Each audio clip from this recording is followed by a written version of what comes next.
Shalom, Om Swastiastu, Namo Buddhaya, salam kebajikan.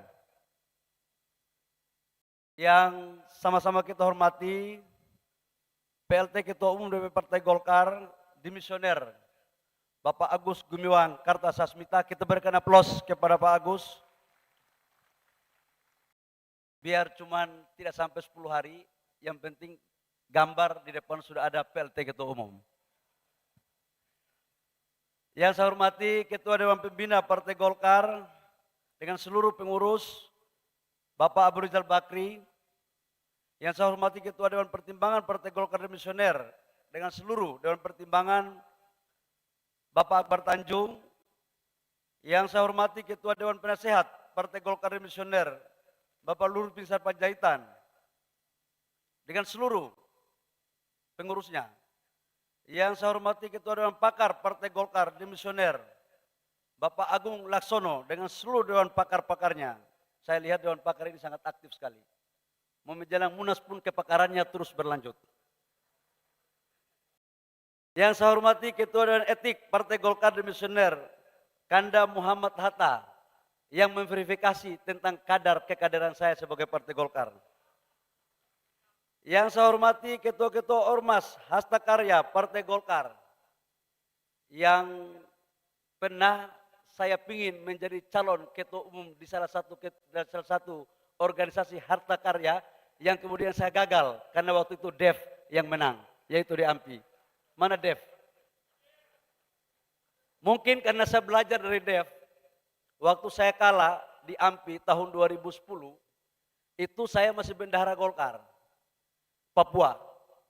Saya datang Munas, Dev kebetulan waktu itu beruntung karena bapaknya adalah Menko Kesra dan Wakil Ketua Umum Golkar.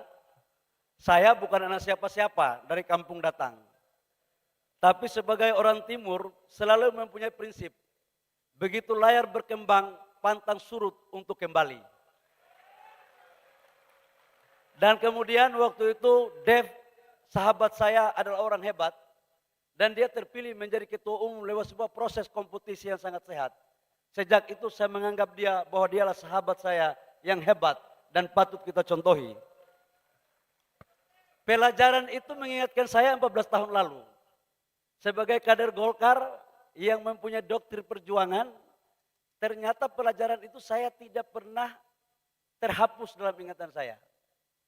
Saya tahu betul dan saya mulai menukukan keyakinan saya. Saya kalah di AMPI, tapi suatu saat saya akan kembali ke Selipi untuk memimpin Partai Golkar. Itulah sejarahnya kira-kira. Dan memang Golkar ini nggak bisa kita hindari bahwa memang ada proses kolaborasi yang efektif dengan pemerintah. Karena dulu kalau Dev tidak didukung oleh 7 gubernur, belum tentu Dev menang jadi ketua AMPI. Jadi jangan salahkan saya kalau kemudian sekarang saya mencoba untuk mengambil hati pemerintah, kira-kira begitu.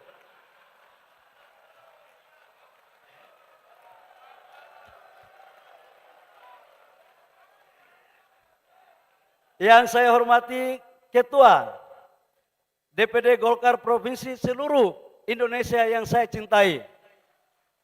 Yang saya hormati Ketua-Ketua Golkar Kabupaten, DPD 2 Kota yang saya hormati, serta seluruh peninjau undangan Munas ke-11 Partai Golkar, serta hadirin yang berbahagia. Izinkan saya sebelum masuk ke visi misi, saya mau cerita sedikit dulu tentang sejarah saya untuk berinteraksi di Golkar. Saya waktu berproses Golkar itu di Papua. Untuk masuk menjadi pengurus DPP Golkar, sulitnya minta ampun. 2010 sebenarnya niat saya mau jadi AMPI itu untuk bisa masuk di Selipi. Karena apa artinya kita sebagai orang daerah kalau nggak punya jaringan. Ternyata kalah saya di AMPI. Untuk membuat haluan saya agar tidak terus terhalang, saya fight di HIPMI. Setelah saya fight di HIPMI, kemudian saya berproses masuk ke pemerintah.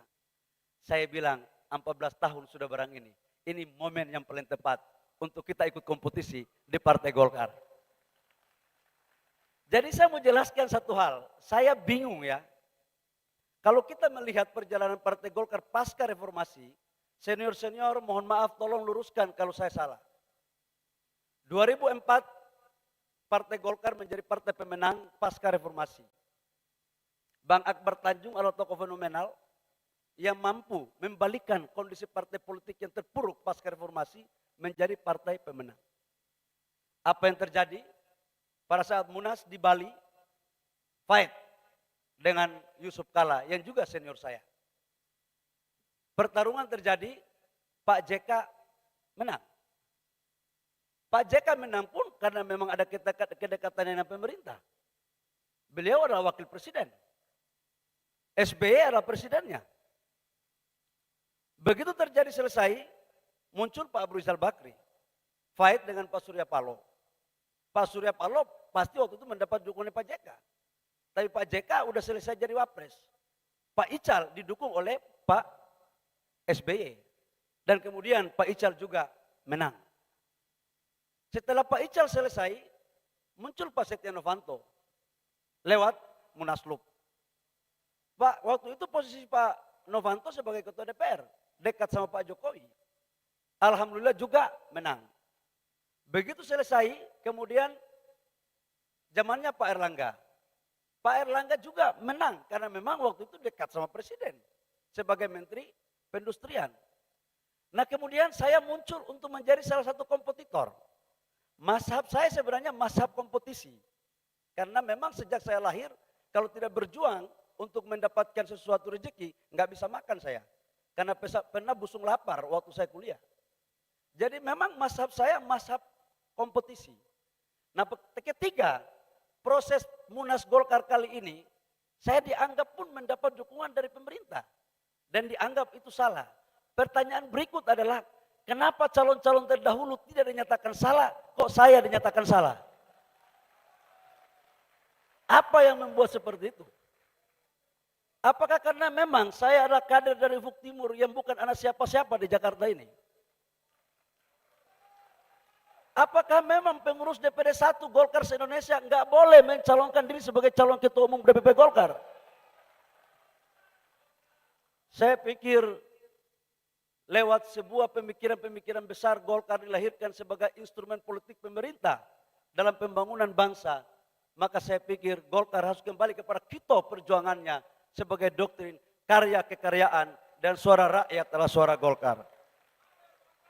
Dalam perspektif itulah kemudian izinkan saya untuk menyampaikan beberapa gagasan besar terkait dengan Golkar ke depan. Ngeri kali, baru calon ketua umum Pak Yahya Zaini sudah kasih banyak sekali pidatonya.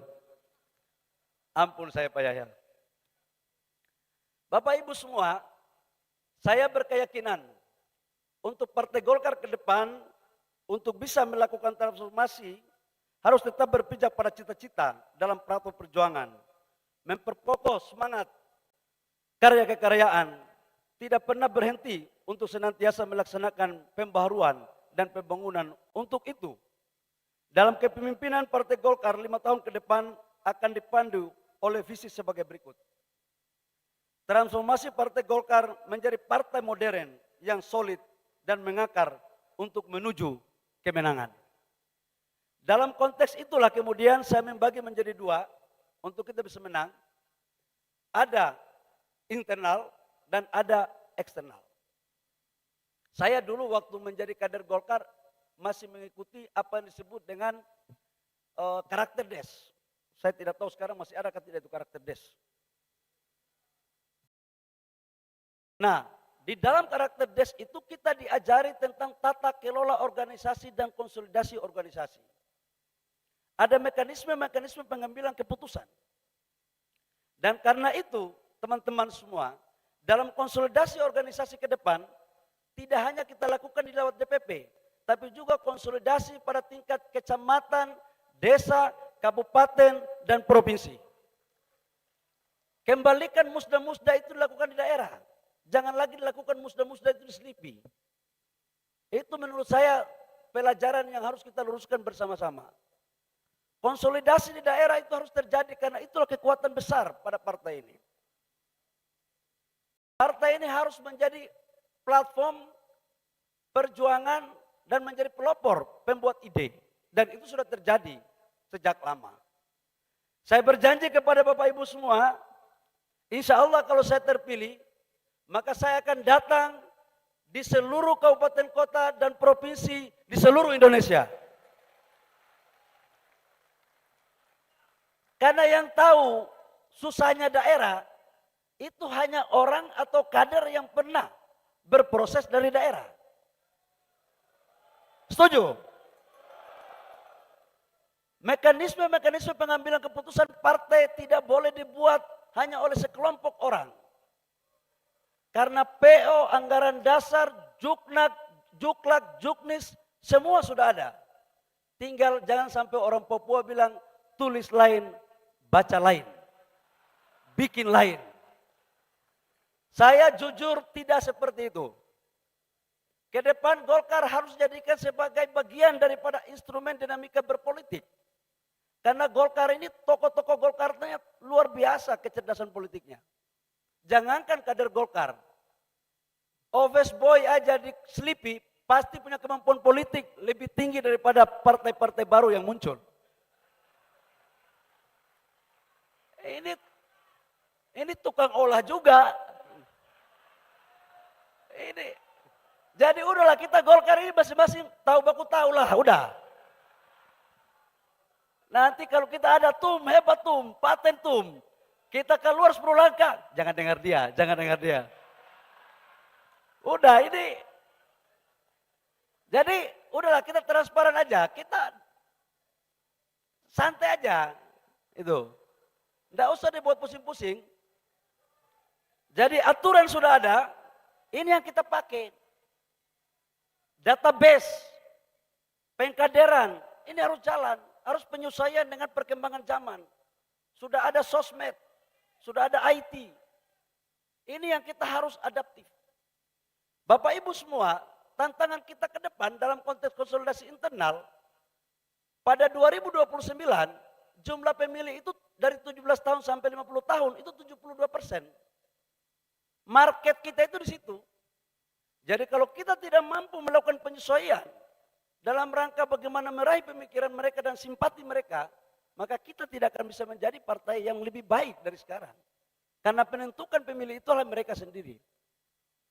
Dalam perspektif itu, saya ingin membagi menjadi 3 bagian besar nanti ke depan. Yang pertama adalah struktur yang membidangi organisasi dan kepartaian. Yang kedua adalah struktur yang membidangi pemenangan pemilu. Karena ujungnya adalah kita harus mendapatkan bagian daripada efek elektoral. Nah mungkin kita bikin pokja-pogjanya banyak. Saya juga izin dalam forum ini, saya mau menyampaikan pengurusnya tidak usah terlalu banyak-banyak. Di bawah 100. Karena semakin banyak pengurus, bukan kita pikirkan program, kita pikir pengurus. Belum lagi kalau pengurus main barang itu kan.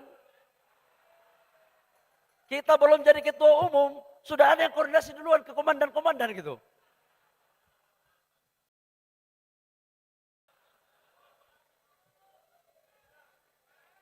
Golkar. Tapi kalau tidak seperti itu bukan Golkar namanya. Jadi kita buat pemenangan pemilu yang betul-betul terukur. Ada di bidang milenial, ada di bidang pertanian, ada di bidang entrepreneur, dan macam-macam. Ini yang kita detailkan. Satu lagi yang kita akan membuat adalah bagian ketiga, yaitu ada yang mempublikasikan. Ini yang paling penting. Jadi kalau boleh, fraksi kita di DPR ke depan, itu menjadi perpanjangan tangan partai betul. Jadi harus main barang ini. Bila perlu 1 hari 3 tema, 4 tema main barang ini. Gitu loh. Kalau tidak main, bargaining posisi kita nggak jalan. Jadi kalau tidak ada masalah, ya buat dikit-dikit lah kira-kira. Jangan terlalu banyak, nanti pengendaliannya susah itu.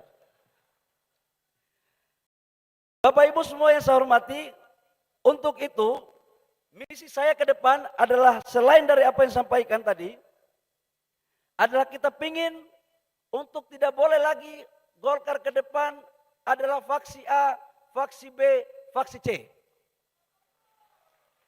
Faksi kita cuma satu, Partai Golkar.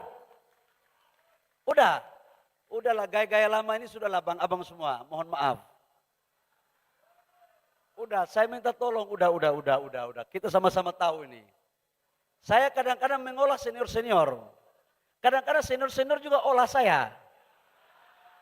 Iya. Dan ini semua kan baku tahu kartu semua ini. Jadi kalau bisa olah saya besok itu usahakan ada sedikit ilmu olah yang baru. Jangan ilmu olah lama, karena sebagian ilmu olah itu saya yang ciptakan. Jadi kalau Pak Dev, besok kita mulai bicara kreatif dikit untuk membuat olahan. Dev, sorry ya, hanya kau yang saya bisa canda soalnya. Karena kau kan ketua umum aku dulu kan, gitu. Tapi sekarang aku yang jadi ketua umum, tenang aja.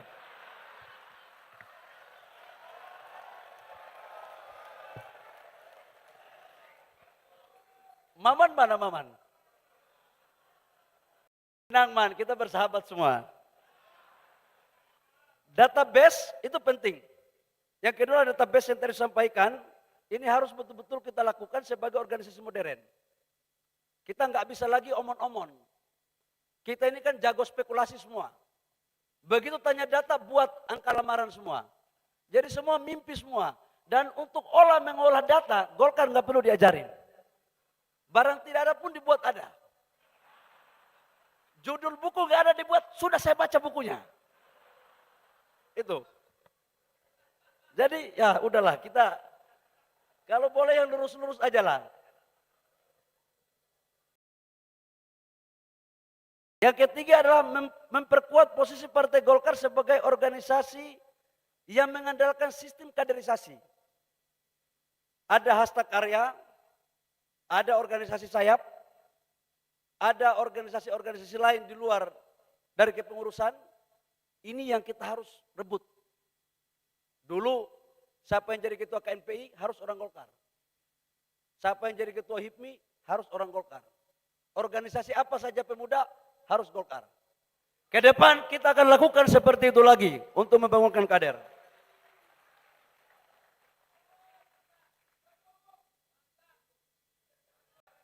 Mustafa ya, Pak Mustafa ya.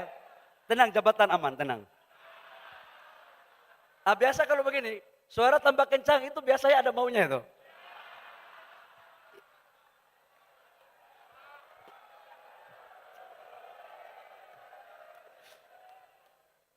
Bapak Ibu semua, yang berikut adalah saya harus menegaskan dalam forum yang sangat terhormat ini. Sebagai Munas, sebagai forum pengambilan keputusan tertinggi, maka izinkan saya dari lubuk hati yang paling dalam untuk mengatakan secara tegas dan seterang-terangnya bahwa kepengurusan ke depan, program paling pertama itulah menyukseskan pemerintahan Pak Prabowo Gibran dan berada pada garda terdepan untuk mengeksekusi seluruh program-programnya.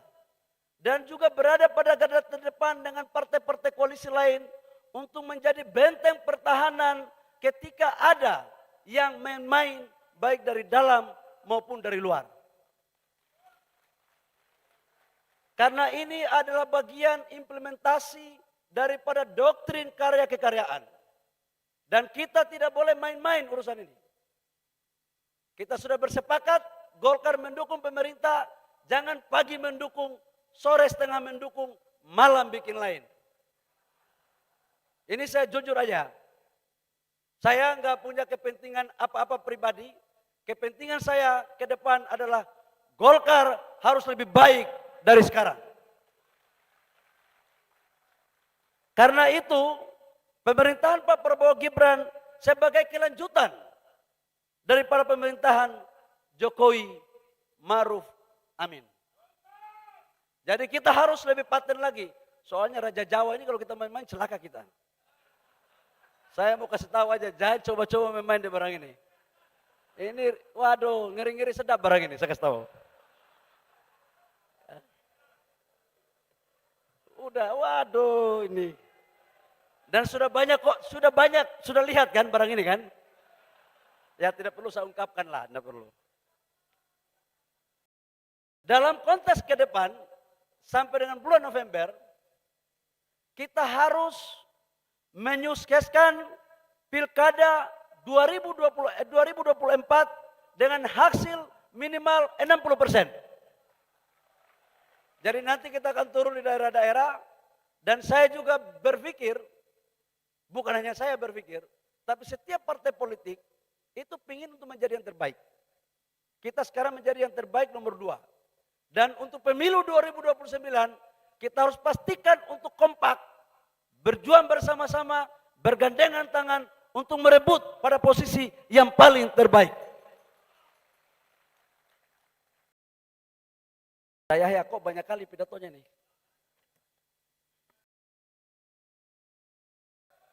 Cukup ya? Bos, dikasih berapa menit ini?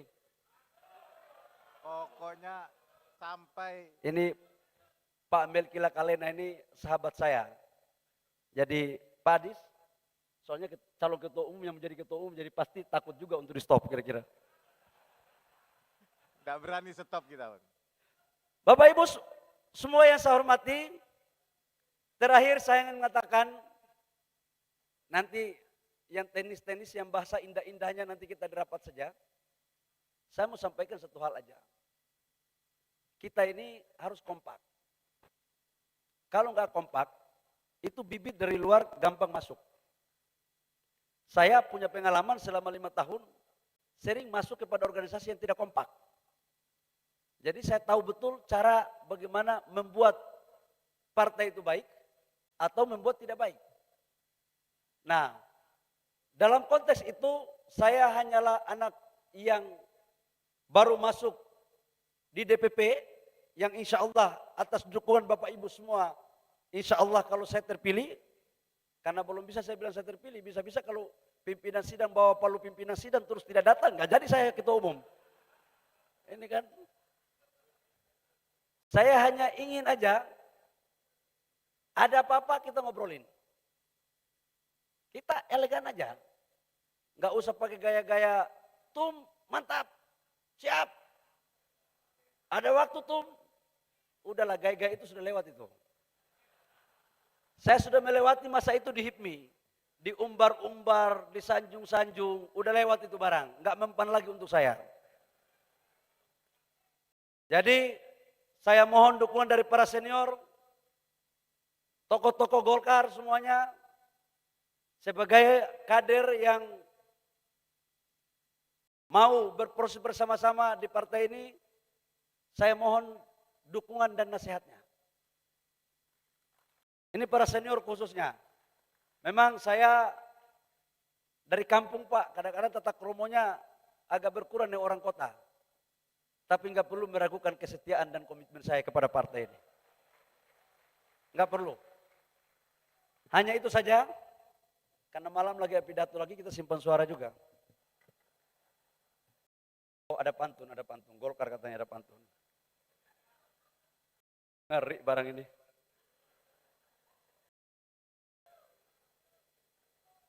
Dari Papua mana? Dari Papua? Saya mau sampaikan kepada pengurus DPD 2 dan DPD 1 di seluruh Indonesia. Hari ini saya berada di panggung ini lewat sebuah proses perjuangan. Kalau hari ini insya Allah bisa kita tuntaskan, suatu saat seluruh kader-kader DPD 2 dan DPD 1 dari Aceh sampai Papua berhak untuk berdiri, untuk memimpin partai ini ke depan. Sebagai penutup, izinkan saya menyampaikan pantun. Pergi ke toko membeli dasi, dijual pedagang dari Minang. Saya datang membawa misi untuk membawa Golkar menang di 2024 Pilkada dan menang di 2029 dalam Pileg dan Pilpres. Burung cendrawasih, burung Papua, ekornya kuning dan indah. Cukup sekian dan terima kasih. Golkar maju terus berjaya. Terima kasih, kurang lebihnya mohon maaf. Wabillahi taufiq wal hidayah. Wassalamualaikum warahmatullahi wabarakatuh. Shalom. Om Santi Santi Om. Namo Buddhaya. Salam kebajikan.